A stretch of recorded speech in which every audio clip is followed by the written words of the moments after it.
In the 1960s, it is said that mob boss Joe Bonanno had numerous execution squads all over the country at his disposal. Let's check it out. I'm James Gladwish and welcome to OC Shorts, bringing you detailed historical snapshots of the American Mafia and other organised crime. Feel free to subscribe if you like that sort of thing. Today, we're going to take a quick look at the rumour that Joe Bonanno had teams of hitmen all over the country. As is well documented, in the early 1960s, family boss Joseph Bonanno was allegedly behind a plot to have rival mob bosses Tommy Lucchese and Carlo Gambino murdered. The commission called for Joe Bonanno to come in front of them and explain himself, but he never came. Bonanno also had issues within his own crime family, with a faction of the family upset with his leadership, especially his decision to elevate his underqualified son, Salvatore Bill Bonanno, to the position of family consigliere. As a result of his behaviour, the commission viewed Joe Bonanno as persona non grata, and would put their support behind the faction of the Bonanno family that rebelled against Bonanno, led by Gaspar Di Gregorio. The Bonanno family would then enter into a bloody civil war that went on for several years between the mid to late 1960s. That was just a top-level summary of the situation involving Joseph Bonanno and his family at that time. What is interesting is that during his family's civil war, Joseph Bonanno allegedly set up teams of hitmen all over the country to take out his enemies. As one FBI file states, Bonanno then left for Arizona and ran his family from that area and continued to conspire against his former associates. He lined up an organization of followers throughout the country in areas of Los Angeles, Kansas City, Las Vegas, Chicago, and elsewhere. These men were placed on Bonanno's payroll and are described by the informant as the worst type of killers, who maintain strict loyalty to Bonanno up to the present. He calls them his execution squads.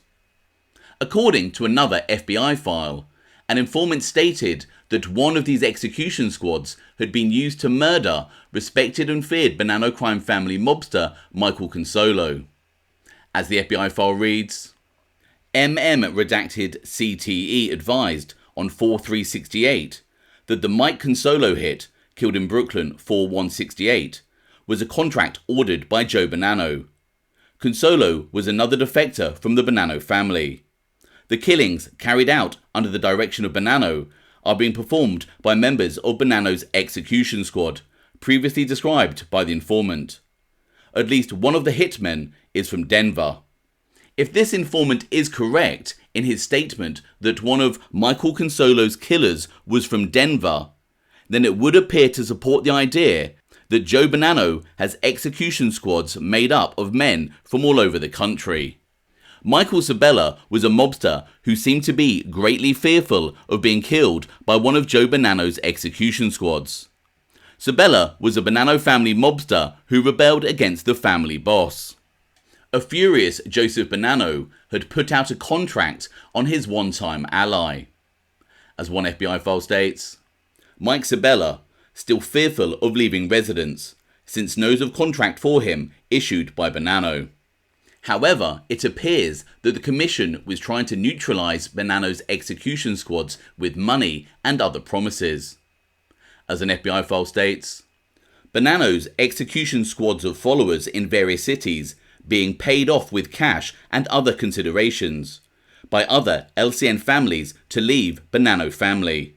From Joe Bonanno's perspective, he believed that he was well within his rights to utilise such resources, like these execution squads. In 1964, after Joe Bonanno had refused to come before the commission to explain his part in the plot to have Tommy Lucchese and Carlo Gambino murdered, Tommy Lucchese, the boss of the family that still bears his name, approached Genovese family acting boss Jerry Katina for assistance in killing Joe Bonanno. However, Genovese family acting underboss Thomas Tommy Ryan Eberly stated that they would not assist the Lucchese family in their efforts to get to Bonanno. But if Bonanno was to be killed, the Genovese family would do it themselves. As one FBI file reads, Eberle also refers to another meeting which took place on September 29 last at Runyon Cells Corporation, 45th Street and 10th Avenue, NYC. This meeting attended by Gerardo Catena, Thomas Eberle, Thomas Lucchese, Carmine Tramunti, Carlo Gambino, and possibly Joe Gambino. At this meeting, Catena confided to Eberle that Thomas Lucchese was working on something, and within a few days they would know a spot where Joe Bonanno is gonna go. Catena confided that Lucchese may need assistance of a couple of men to work along with them. Eberle replied that if they, Lucchese family, couldn't handle situation, we will take care of it, but we are working alone. In 1967, 3 years after Tommy Lucchese approached the Genovese family with a plot to kill Joe Bonanno, it appeared that high-ranking mobsters of the Lucchese, Gambino, and certain individuals of the rebel Bonanno faction were still gunning for Bonanno. MM redacted CTE advised for last, returned from New York City September 2 last, and reported on 4-day La Cosa Nostra conference attended by informant in Long Island. Approximately 13 leaders of the Bonanno and Gambino families in attendance. Subject matter related to Bonanno situation.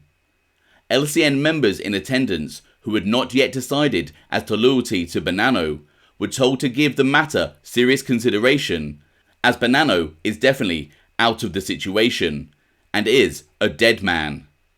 This also applies to William Bonanno. Informant pointed out that William Bonanno was victim of attempted hit recently.